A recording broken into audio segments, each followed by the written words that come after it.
السلام عليكم ورحمة الله وبركاته.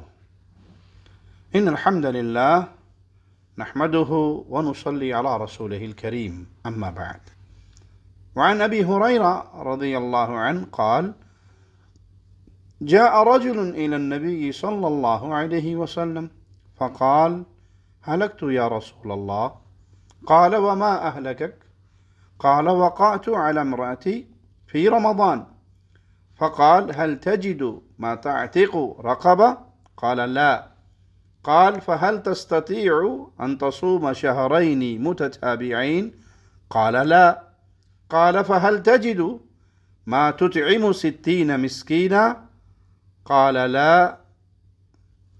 ابو ہریرہ بیان کرتے ہیں رضی اللہ عنہ وارضا، ایک آدمی اللہ کے وسلم کی خدمت میں حاضر ہوا اور کہنے لگا: اللہ کے رسول صلی اللہ علیہ وسلم میں ہلاک ہو گیا۔ آپ نے فرمایا: کس چیز نے تجھے ہلاک کیا؟ اس نے کہا: میں رمضان میں اپنی عورت سے ہم استری کر بیٹھا۔ تو آپ نے فرمایا: کیا تجھ میں اتنی طاقت ہے کہ گردن کو آزاد کر دے؟ اس نے کہا: نہیں۔ آپ نے فرمایا: کیا تو طاقت رکھتا ہے کہ 2 ماہ کے متواتر روزے رکھے؟ اس نے کہا: نہیں۔ آپ صلی اللہ علیہ وسلم نے فرمایا: کیا تیرے پاس اتنا مال ہے کہ 60 مسکینوں کو کھانا کھلا سکے؟ اس نے کہا: نہیں۔ پھر وہ اللہ کے نبی صلی اللہ علیہ وسلم کے پاس بیٹھ گیا۔ فأتي النبي صلى الله عليه وسلم بعرق فيه تمر فقال: تصدق بهذا. فقال: أعلى أفقر منا، فما بين لابتيها أهل بيت أحوج إليه منا. فضحك النبي صلى الله عليه وسلم حتى بدت أنيابه، ثم قال: اذهب فأطعمه أهلك. اللہ کے نبی صلی اللہ علیہ وسلم کے پاس ایک ٹوکرا کھجوروں کا لایا گیا جس میں کھجوریں تھی۔ آپ نے ان کو صدقہ کر دو۔ اس نے کیا اپنے سے زیادہ محتاج میں صدقہ کروں؟ کیونکہ ان 2 سنگلاخ پہاڑوں کے درمیان کوئی گھر ہم سے زیادہ محتاج نہیں۔ تو نبی صلی اللہ علیہ وسلم مسکرائے، یہاں تک کہ آپ صلی اللہ علیہ وسلم کی داڑھی ظاہر ہوگی۔ پھر آپ نے فرمایا: جاؤ اسے اپنے گھر والوں کو کھلا دو۔ اس حدیث میں وعدہ کیا گیا اگر کوئی روزے کی حالت میں اگر اپنی بیوی سے تعلق قائم کر لے تو اس کا کیا کفارہ ہے۔ روزے کی حالت میں 3 چیزیں منع ہیں: کھانا، پینا اور اپنی بیوی سے ہم بستری کرنا۔ روزے کی حالت میں اپنی بیوی سے تعلق قائم کرنے سے روزہ ٹوٹ جاتا ہے، اور اس کی 2 وجوہات ہیں۔ پہلی کہ روزہ افطار کر دینے والی چیزوں میں سے ہے۔ حدیث کے لفظ ہیں: یدع شہوتہ من اجلی۔ اللہ مالک فرماتا ہے کہ روزہ دار اپنی شہوت اور اپنے کھانے کو میری وجہ سے چھوڑتا ہے۔ تو جو شخص روزے کی حالت میں اپنی بیوی سے ہم بستری کرتا ہے اس نے اپنی شہوت کو اللہ کے لیے نہیں چھوڑا، اس لیے اس کا روزہ افطار ہو جاتا ہے۔ دوسری بات، میاں بیوی کے تعلق سے انسان کے جسم سے منی نکلتی ہے جس سے انسان کی قوت کمزور ہوتی ہے، جس طرح حیض کے خون اور قے آنے سے جسم کمزور ہو جاتا ہے۔ اس لیے جس شخص سے یہ امور واقع ہو جائیں، وہ روزے کی حالت میں ہو تو اس کا روزہ ٹوٹ جاتا ہے اور اس پر کفارہ واجب ہے۔ جو شخص جان بوجھ کر روزے کی حالت میں اپنی بیوی سے تعلق قائم کرے تو اس کا روزہ بھی ٹوٹ جائے گا اور اس پر کفارہ بھی واجب ہوگا، روزہ بھی دوبارہ رکھے گا اور کفارہ بھی ادا کرے گا۔ لیکن جو شخص بھول کر کرے، اسے یاد ہی نہ ہو کہ آج رمضان ہے اور وہ روزے سے ہے، تو بھول جانے والے شخص سے نہ اس پر قضا ہے نہ کفارہ۔ رسول اللہ صلی اللہ علیہ وسلم کا فرمان ہے: من افطر فی شہر رمضان ناسیا لا قضاء علیہ ولا کفارہ۔ جو شخص بھول کر رمضان میں افطار کر لے تو اس پر کوئی قضا نہیں اور کوئی کفارہ نہیں۔ بھول کے اس نے کھا پی لیا یا اپنی بیوی سے تعلق کر لیا تو اس پر نہ کوئی قضا ہے نہ کفارہ۔ نبی صلی اللہ علیہ وسلم کے پاس ایک آدمی آیا، یہ صحابی سلمہ بن ضرار الانصاری، آپ کا تعلق بنی بیاضہ سے تھا۔ آپ نے نبی صلی اللہ علیہ وسلم سے کہا: میں ہلاک ہو گیا، میں ہلاکت والے کام میں پڑ گیا، اور وہ کام بیان کیا کہ میں اپنی حالت صیام میں اپنی بیوی سے ہم بستری کر بیٹھا۔ اس سے پتہ چلتا ہے کہ آپ کو پتہ تھا کہ اس چیز سے روزہ ٹوٹ جاتا ہے۔ نبی صلی اللہ علیہ وسلم نے پوچھا: کس چیز نے تمہیں ہلاک کیا؟ اس سے اللہ کے نبی صلی اللہ علیہ وسلم کی تعلیم و تربیت کے ایک بہترین انداز کی طرف اشارہ ہوتا ہے کہ آپ نے سکون سے پوچھا تاکہ وہ صحابی بھی مطمئن ہو جائے۔ صحابی نے کہا: رمضان کی حالت میں، رمضان کے دن روزے کی حالت میں میں اپنی بیوی سے تعلق قائم کر بیٹھا۔ اس سے واضح ہوتا ہے کہ جو رمضان کے علاوہ کسی اور دن روزے سے ہو اور وہ اپنی بیوی سے تعلق قائم کر لے تو اس پر کوئی کفارہ واجب نہیں، بے شک اس کا روزہ نفل ہو یا فرض کفارہ کی صورت ہو، لیکن رمضان کی حرمت کی وجہ سے اس کے اوپر یہ کفارہ ہے۔ اور یہ کفارہ کیا ہے؟ ایک گردن آزاد کروائے، کیونکہ نبی صلی اللہ علیہ وسلم نے اس سے پوچھا کہ تمہارے پاس قدرت ہے کہ تم ایک گردن آزاد کرو اس گناہ کے کفارہ میں؟ تو صحابی نے کہا کہ نہیں، میرے پاس ایک گردن آزاد کرنے کی طاقت نہیں۔ یہ سب سے پہلا کفارہ ہے اس گناہ کا کہ ایک گردن آزاد کروائی جائے۔ کتنے ایسے گناہ بھی ہیں جو کفارہ سے معاف نہیں ہوتے، کیونکہ یہ گناہ کفارے سے بڑے ہوتے ہیں۔ مثال کے طور پہ کسی کو جان بوجھ کر قتل کرنا، اس کا کوئی کفارہ نہیں، یہ صرف توبہ سے معاف ہوتے ہیں، اس گناہ کا کفارہ نہیں، کیونکہ گناہ بہت بڑا ہے۔ اسی طرح کسی گزری ہوئی بات پر جھوٹی قسم کھانے کا بھی کوئی کفارہ نہیں، ہاں یہ گناہ بہت بڑا ہے۔ کفارہ اس قسم کا ہوگا جو کسی آنے والی بات پر کھائی جائے، کہ اللہ کی قسم میں فلاں سے بات نہیں کروں گا، پھر بات کر لے تو کفارہ ہے۔ آنے والے کسی مسئلے پر قسم اٹھانے والا کفارہ ادا کرے گا، لیکن کوئی بات گزر چکی ہے، پرانی بات پر جھوٹی قسم اٹھاتا ہے تو پھر یہ بہت بڑا گناہ ہے، اس پہ توبہ کرے گا۔ رمضان کے روزے میں اپنی بیوی سے جو تعلق قائم کر لے، اس کا کفارہ یہ ہے کہ وہ ایک گردن کو آزاد کرے، اس شرط پر کہ وہ گردن مسلمان کی ہو، مسلمان آزاد کرے۔ جس کے پاس قدرت نہیں گردن آزاد کرنے کی، وہ مسلسل 2 مہینے روزے رکھے، ان کے درمیان رکنا نہیں ہے، تسلسل کے ساتھ 60 روزے پورے کرنے ہیں۔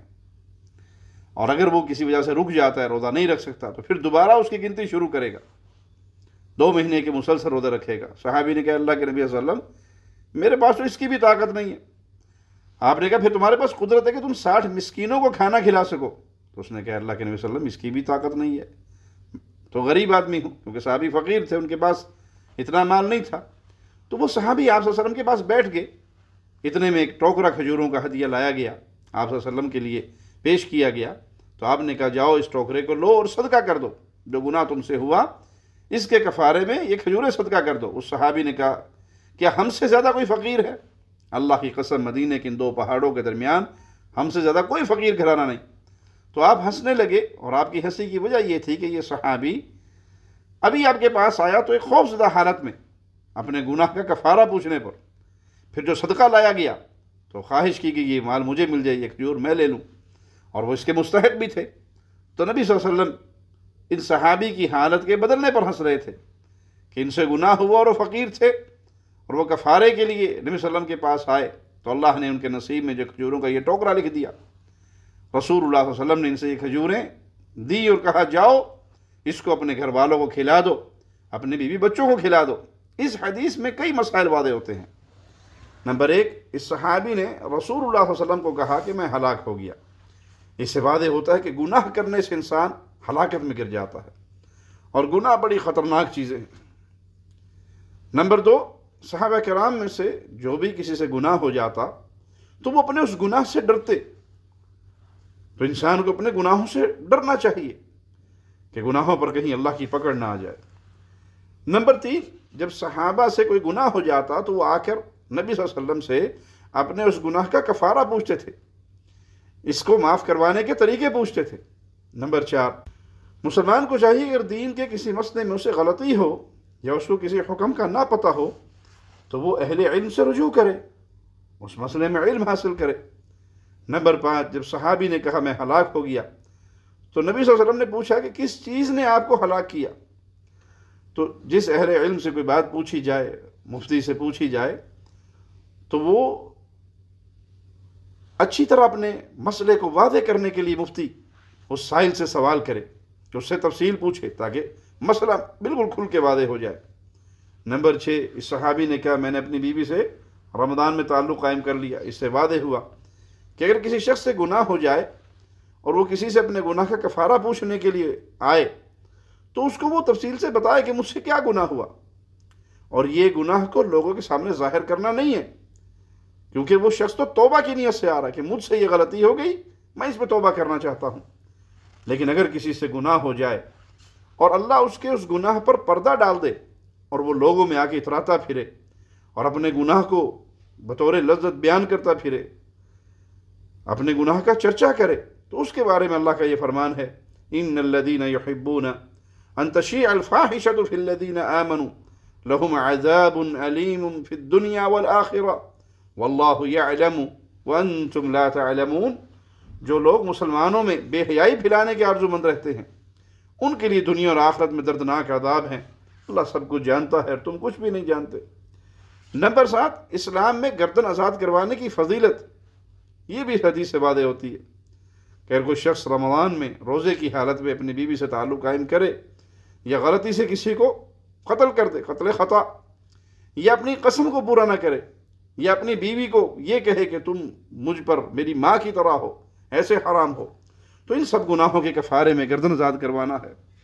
نمبر 8، اس گناہ کا یہ بھی کفارہ ہے کہ مسلسل 2 مہینے روزے رکھے۔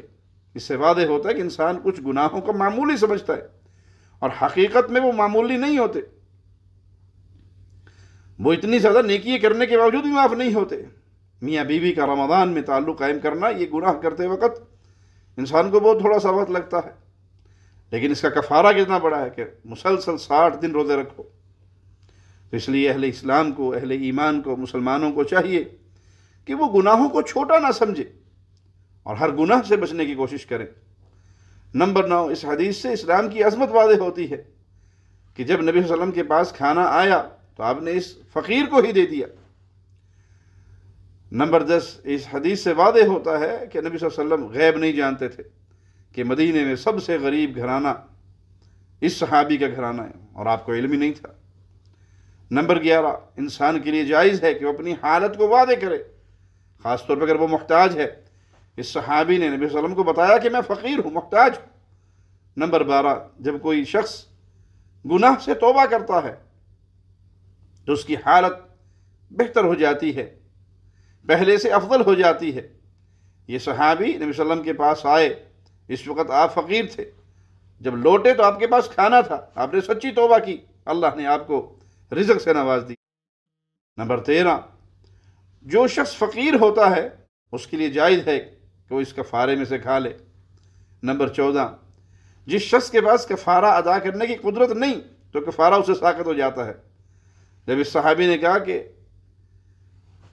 میرے پاس تو 60 مسکینوں کو کھانا کھلانے کی قدرت نہیں، تو اللہ کے نبی صلی اللہ علیہ وسلم خاموش ہو گے۔ آپ نے یہ نہیں کہا کہ یہ کفارہ تمہارے ذمہ ہے، اس سے واضح ہوا کہ کفارہ ساقط ہو جاتا ہے۔ اللہ سے دعا ہے اللہ ہمیں پیارے نبی صلی اللہ علیہ وسلم کی احادیث کو یاد کرنے، عمل کرنے اور ان کو آگے پہنچانے کی توفیق عطا فرمائے۔ اقول قولی ھذا واستغفر اللہ لی ولکم ولسائر المسلمین۔ ہر لمحہ قرآن اور سنت کا ترجمان، فضیلت الشیخ توصیف الرحمان۔